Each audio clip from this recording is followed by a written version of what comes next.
श्री स्वामी समर्थ। ही कथा ऐकल्यानेच फक्त आपणाला जे पुण्य मिळते आणि आपली पापातून मुक्तता होते अशी मोहिनी एकादशीची कथा आहे तरी नेमकी काय? मोहिनी एकादशीचा भगवान विष्णूशी संबंध काय आहे आणि मोहिनी एकादशी हे व्रत करताना ते कशा पद्धतीने करावे याची पूजा आणि विधी अशी संपूर्ण माहिती आपल्याला या व्हिडिओमध्ये मिळणार आहे। त्यामुळे व्हिडिओला न चुकता शेवटपर्यंत नक्की बघा आणि आपल्या चॅनेलला लाईक आणि सबस्क्राईब करा। तर मग स्वागत आहे तुम्हा सर्वांचं तुमच्या लाडक्या यूट्यूब चॅनल कथा सरितामध्ये। मोहिनी एकादशीचे महत्त्व आपण आता सुरुवातीला जाणून घेऊया।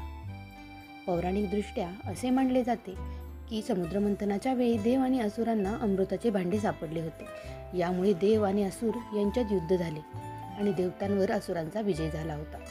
त्यानंतर भगवान विष्णूंनी मोहिनीचे रूप धारण करून असुरांना आपल्या मोहिनी रूपाच्या जाळ्यामध्ये अडकवले आणि देवांना अमृताचे भांडे प्यायला दिले। ज्या दिवशी भगवान विष्णूंनी हा मोहिनी अवतार घेतला तो दिवस हा मोहिनी एकादशी म्हणून साजरी केला जातो। भक्तांनो, सर्व एकादशी एका बाजूला आणि मोहिनी एकादशी एका बाजूला एवढे मोठे पुण्य मोहिनी एकादशीचे आहे। धर्मशास्त्रामध्ये सांगितल्याप्रमाणेच प्रभू रामचंद्रांनी एकदा वशिष्ठ ऋषींना सीतेच्या विरहानंतर व्याकुळ होऊन मनाच्या शांती आणि समाधानासाठी एखादं व्रत करण्याची विनंती केल्यावर वशिष्ठ ऋषींनी रामाला ही मोहिनी एकादशी करण्यासाठी सांगितले होते। देवाने समुद्रमंथनाच्या वेळी घेतलेले हे मोहिनी रूप याच दिवशी घेऊन अमृताचे वाटप केल्याची ही कथा देखील आत्ताच आपण ऐकली। भक्तांनो, अंतःकरणातील सर्व विषारी मोहमाया याची बंधने तोडणारी अशी ही मोहिनी एकादशी असते। वैशाख महिन्याच्या शुक्ल पक्षाच्या एकादशीला मोहिनी एकादशी असे म्हणतात।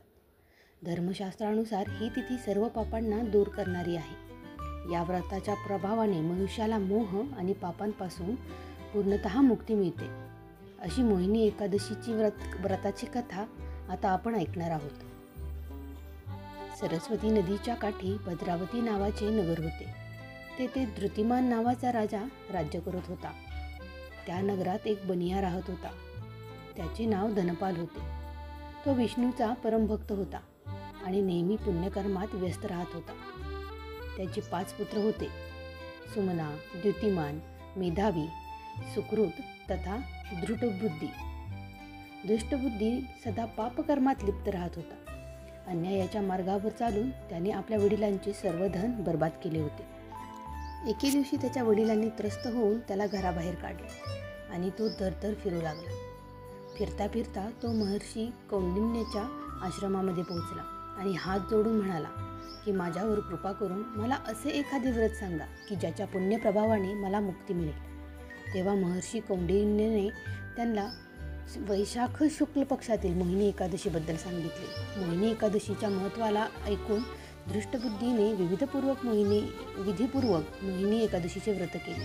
या व्रतामुळे तो निष्पाप झाला आणि दिव्य देह धारण करून गरुडावर बसून श्री विष्णुधामाला गेला।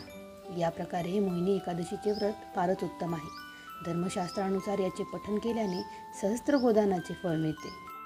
मोहिनी एकादशीची ही पुण्यदायी अशी कथा ऐकल्यानंतर आता आपण या दिवशी कोणत्या गोष्टी महत्त्वाच्या आहेत ते जाणून घेऊया। हा उपवास करत असताना तुम्हाला सकाळी लवकर ब्रह्ममुहूर्तावर उठायचे आहे। हे स्नान करत असताना तुम्हाला शरीराला साबण न लावता तशीच अंघोळ करायची आहे। या दिवशी तुम्हाला भात किंवा भातापासून बनवलेले अन्न हे खायचे नाही। भगवान विष्णूला अर्पण करताना तुम्हाला तुळशीची पानेही त्यामध्ये अर्पण करायची आहे। जरी उपवास नसला तरी मांस, मद्य, लसूण, कांदा यासारख्या तामसिक गोष्टी तुम्हाला खायच्या नाहीत आणि या दिवशी फक्त सात्विक अन्नच जेवण करावे, धार्मिक कार्य करावे आणि गरिबांना दान अवश्य करा। मोहिनी एकादशी करत असताना तुम्हाला पुढील पूजा मंत्रांचा आवश्यक असा वापर नक्कीच करायचा आहे। ओम भुरिदा भुरी देहिनो मा दवरम भुरियाभर भुरी घेगिंदम दितसी ओम भुरिदा तयासी श्रुता रुद्रसूरा वृत्रहना ओम भजस्व राधासी ओम ह्रीं कार्तवीरार्जुनो नम राजा बहु सहस्रावन यस्य स्मरेण मात्रेण ऋतं नास्तं च लभ्यते। भगवान विष्णूची पूजा करत असताना तुम्हाला तुळशीपत्र आणि नैवेद्य दाखवताना या मंत्राचा वापर करायचा आहे आणि देवाचे आशीर्वाद घ्यायचे आहेत. तुमच्या घरामध्ये जो व्यक्ती हे व्रत करणार आहे त्यांनी पुढील गोष्टी अवश्य लक्षात ठेवा. जो व्यक्ती मोहिनी एकादशीचे व्रत करेल त्याने आदल्या दिवशी अर्थात दशमी तिथीच्या रात्री व्रताच्या नियमांचे पालन केले पाहिजे. व्रताच्या दिवशी एकादशी तिथीत व्रत करणाऱ्याला सकाळी सूर्योदयाच्या आधी उठायला पाहिजे. स्नान आदी करून स्वच्छ वस्त्र धारण केले पाहिजे. या दिवशी विष्णूसोबत तुम्हाला रामाची पूजा देखील करायची आहे. व्रताचे संकल्प घेतल्यानंतरच व्रत करायला पाहिजे. संकल्प या दोन्ही देवांसमोर घ्यायला पाहिजे. देवाची पूजा करण्यासाठी कलश स्थापन करून त्यावर लाल रंगाचे वस्त्र बांधून तुम्ही सर्वप्रथम त्या कलशाची पूजा करा. यानंतर यावर देवाची प्रतिमा ठेवा व त्या प्रतिमेला स्नानादी करून शुद्ध करून उत्तम वस्त्र घालायला पाहिजे. नंतर धूप दीपने आरती करून फळांचा प्रसाद दाखवायला पाहिजे. तो प्रसाद वितरित करून ब्राह्मणांना भोजन व दान आणि दक्षिणा द्या. रात्री देवाचे कीर्तन करून मूर्तीच्या समीप तुम्हाला झोपणे देखील तितकेच महत्त्वाचे आहे. तर ही सर्व पापातून मुक्त करणारी मोहिनी एकादशीची कथा तुम्हाला कशी वाटली आणि व्हिडिओ तुम्हाला आवडला का हे मला कमेंट करून नक्की सांगा आणि आपल्या चॅनेलला सबस्क्राईब करायला मात्र विसरू नका. श्री स्वामी समर्थ. जय जय स्वामी समर्थ.